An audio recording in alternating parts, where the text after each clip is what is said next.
Welcome to the Crystal Mermaid Introduction to Cleansing and Smudging with Sage.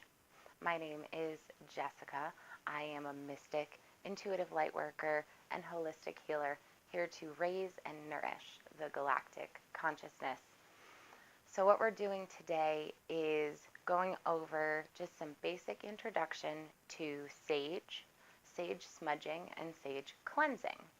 Very recently, I've had a few clients, friends, and patients ask me to either perform a sage smudging ceremony at their home space, to do a cleansing for them on their physical bodies, their energetic bodies, or I've actually had some clients get gifts of a sage smudge bundle set and then inquire as to what the next step is to take with sage smudging. So I want to just start off by saying that there really is no one right way to sage smudge or cleanse. I wouldn't necessarily say that there are any wrong ways to do it, but it is something that can open up your energetic bodies to vulnerability.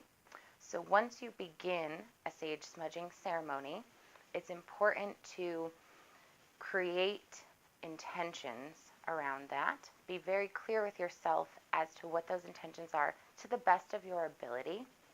And also at the end of the ceremony to close out the ceremony so that you are telling your energetic being that you have removed that which you are seeking to remove.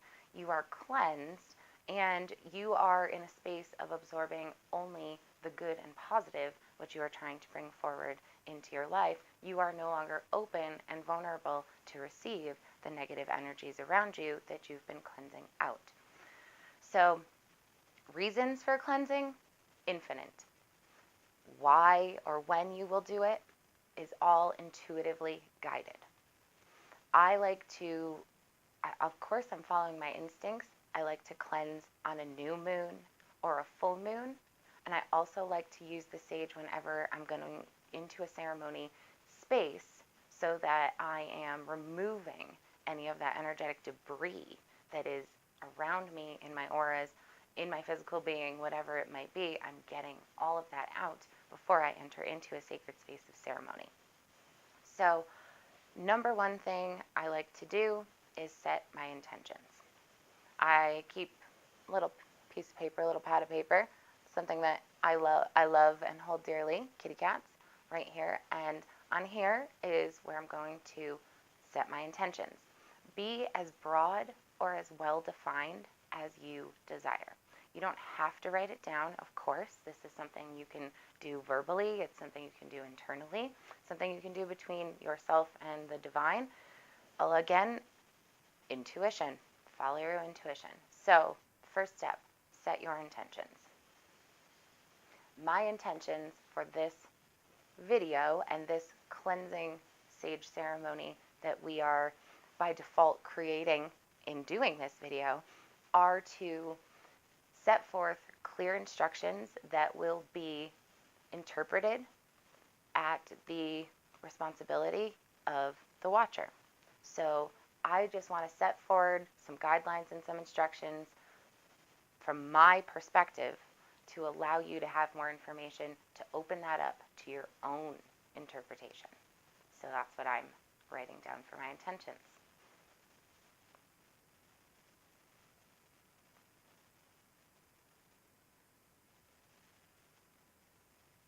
Okay. So if you do decide that you want to do that, I have my altar space behind me, and it's set for this particular saging ceremony with the tools that I'm going to need in order to inform and educate. So because I've chosen this space, I have my piece of paper. I just intuitively folded it up, and I'm setting it on my altar space. Now, I have a sage bundle that I have already been working with. So this is the bundle that I'm going to be lighting. It's the one that I use often before I do a Crystal Mermaid video. So you don't have to use a whole bundle in one saging ceremony, but you can. It all depends on the vibrations of what it is that you're doing. If you're cleansing a lot of space or a lot of energy, you might use more of a bundle. The weather will even affect your bundles, how dry it is, how humid it is, if it's raining outside, if it's summertime, if it's wintertime. The sage dries at a different rate depending on where you are. So this is a fresh sage bundle. This is all hand-picked California sage, white sage, and then hand bundled. So this is a ready to dry. It's already dry. It's ready to burn, ready to go. Now, when it's fresh sage, and it's a white sage especially, it's a little bit more green looking. And just like a wet log on a fire, a green bundle is going to take a lot more effort and energy in terms of heat to get it going and get it started.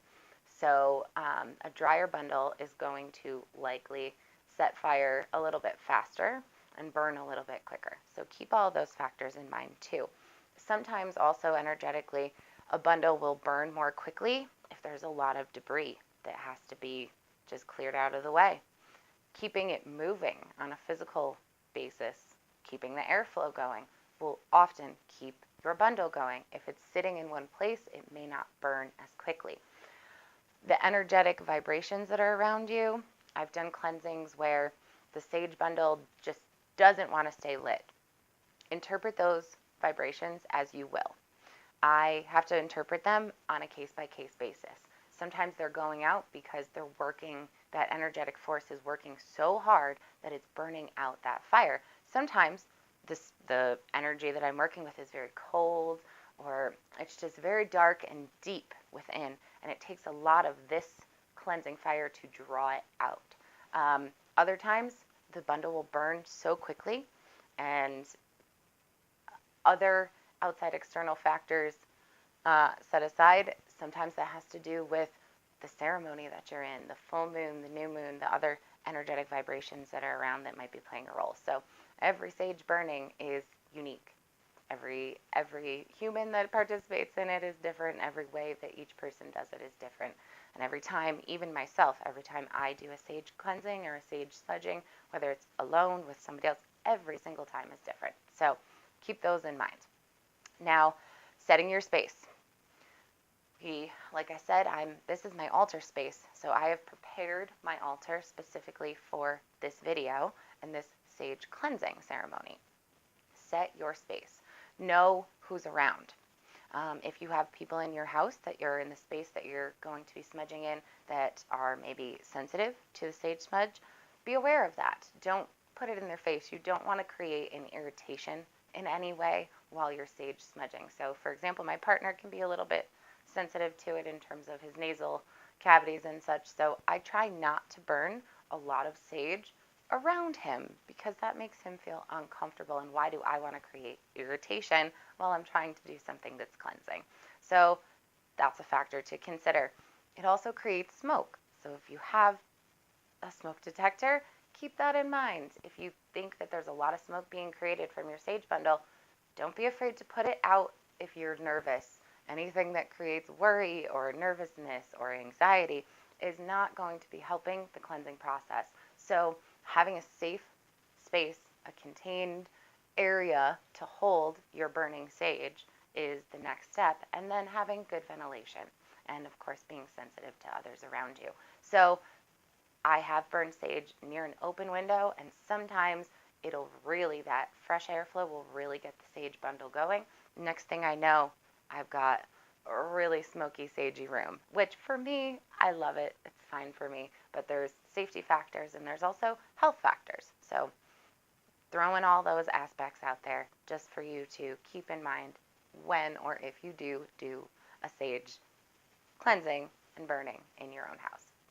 So my physical body. Before I begin a sage cleansing ceremony, if possible again, I will take a shower, and if I can't take a shower, I'll wash my hands. And if I'm out in nature and I don't have the opportunity to wash my hands in natural water or otherwise, I will always drink a little bit of fresh water.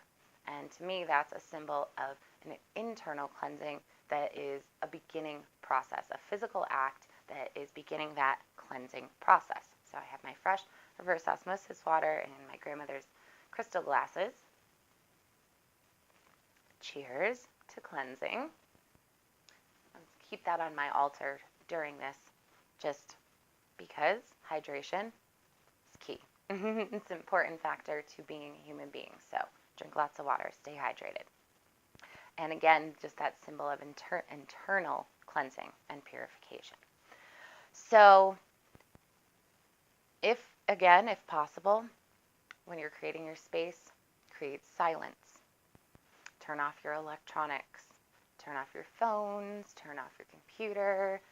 If you like music and you enjoy something that's very soothing or you feel is helpful for your cleansing process, hey, you're cleansing. Follow your intuition. If it's rock, if it's Mozart, whatever it is, put it on. If it makes your soul feel good, then that good vibration enhances the cleansing process always. Follow your intuition.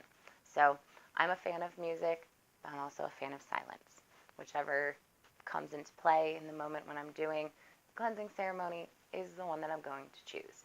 I also have 3 cats, so they like to intuitively join me, and they will often share their music in terms of meowing and such with me while I'm doing a ceremony. So if you have pets or you have other humans that want to participate with you in the ceremony, just, be congruent on what that space is that you're trying to create together. So right now, let's get to it. We're going to ignite the sage. Now, some people like to use an abalone shell. That is a very traditional sage smudge and burning holder. So abalone shell is a wonderful, wonderful tool. Especially the shell is representative of new growth. It's representative of your boundlessness and just breaking outside and taking new risks. Also vulnerability. When a creature comes out of its shell, it is vulnerable, but it's vulnerable with confidence. So when we're doing a sage smudging and you are opening up your own vulnerabilities or the energetic vibrations of that which is around you, know that you're doing it with confidence. Open up that energy with confidence. So that's why I like the abalone shell. I also have 2 of these stainless steel silver-plated stainless plates, and they are, as you can see, shell shaped. So I have 2 of those that I've acquired. They're antique, and I picked them up at a thrift store. And I have 2 exclusive kits that I've put together that include a sage bundle inside those shell-shaped silver-plated stainless holders. Now I'll get into those a little bit later just to give you some more details in case you would like to acquire one of those 2 kits. But what I'm using today, it's very simple. Anything that you know is fire resistant is likely going to be a good candidate for holding something that's burning. So use your head. It's intuition, but it's also, there's a little bit of brains involved here. Don't use anything plastic that will melt or burn or something else that could catch on fire. Watch for things that are paper. Just kind of giving out those basic things, because sometimes when we're into it, we can forget those basics. But just a little reminder. So what I'm using actually for today's smudging ceremony is an incense holder. So I already know, and I've already lit plenty of things in that incense holder that have been on fire. So as far as lighting your sage goes, it's a preference. If you have a lighter and you want to use a lighter, use a lighter. If you have matches and you want to use matches. One or the other is available and you have a choice. Use whichever one is easier for you, whichever one you want to. Again, ease. Feeling good about all of it. If you have a lighter, use a lighter. There is really no one right way. I have also used lit candles to light a sage bundle. I've used an actual fire when, say, I'm out in nature and we're having a campfire or something like that. I've used a campfire to light my sage bundle. Fire is what it is. Safely light your sage bundle, number 1, but the source of the flame is what is available to you and also what's intuitively guided to you. So I have a lighter available, and for ease of doing a video matches kind of being a little cumbersome once in a while, I'm going to use the lighter. I like to burn it from the center. So just kind of get it going. If I have an edge that's hanging out a little bit more than another, I might start it there. Ooh, I've got a good one going here. Watch for falling pieces. That's a thing. Safety first. So I'm just going to get this going nice and good. And now in my last sage smudging ceremony that I did with this one, with this smudge stick specifically, I was using a candle to light it repeatedly throughout the course of 6 or 8 hours. So I can tell just from knowing this is my sage bundle that there is a little bit of candle wax around the edge of the sage bundle, and that was from me dipping it into the candlelight to light it. So light it as much or as little as feels guided to you safely. Get that one going pretty good. Okay. So once it has a flame on it, I kind of just like to swirl it around, get it going, and really, get that oxygen flowing in there. Since I'm sitting to do this video, I'm not going to stand back up, but I'm going to just give you an idea. I like to start with smudging my physical body before I begin a ceremony. Sometimes people like to start with smudging their physical space before they start a ceremony. Sometimes people want to do one or the other. They don't want to do both. Follow your intuition. Often I'll start right here in front of my heart, in my chest area, circling it around. And I am intuitively guided to use my hands, whether it's talking, instructing, or just doing things in life. I tend to use my hands. I grew up dancing for a very long time, and we were always taught, you don't let your hands just idly sit there. So I think that that's kind of left over too. So I just like to start in my chest area. And whether you go clockwise or counterclockwise is up to you. I go clockwise to bring it in and counterclockwise to release. And when I'm not speaking at the same time, I will often have my breath follow the same thing. So up from my heart to my throat, around my face, head,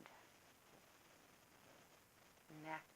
If you have any sore areas as you're doing it, you can focus on them. If you slept wrong or moved the wrong way, focus the sage around that area for a few minutes. Just let it keep going. And go all the way around your whole body. If you notice it's going out, you can sometimes flick it around with your wrist a little, move things around, and that'll get it going again. So whatever you're guided to do intuitively, around your body, around your feet, don't forget your feet, the bottom of the feet, top of the feet, your ankles, knees, thighs, hips, your reproductive area, all of your chakras, and cleanse your physical body. It's as simple as that. Now the same technique, and sometimes once you're, done cleansing your physical body, if you're doing another person or a handful of different people, you may need to light it in between. Mine is still going a little bit, but not quite enough that it's creating smoke. For the sake of the video, I would like it to be smoking a little bit more. So I'm just going to light it again. And while I'm lighting it, focusing, if you want, on your intentions, focusing on the fire that you're putting into the smudging, focusing on the fire you're releasing, focusing on the intentions of what you're cleansing. Very organic. So just carefully circle and carefully waft the sage bundle around your whole body, around your whole space. Once you're done doing that physical act of smudging, put it in its home. So I'm going to set that there. I'm just going to let it keep burning and just let it keep going. And if I feel like it gets too smoky, I'll, take care of it when I cross that bridge.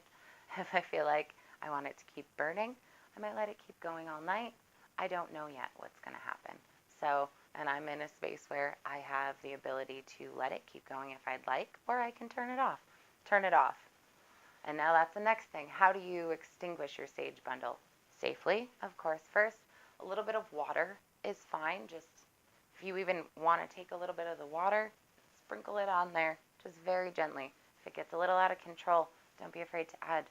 Dip it in something. Bring it over to a sink. I've had large bundles of sage, 10-inch bundles of sage, caught on fire very quickly. They're very dry.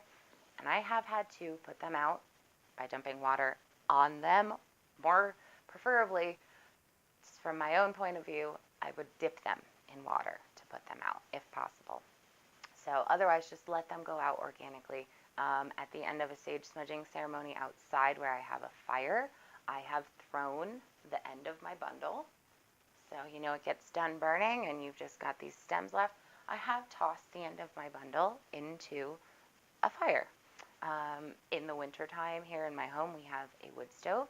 So I can toss the bundles into the wood stove when I'm done, if I so desire, because that is safe for me to do.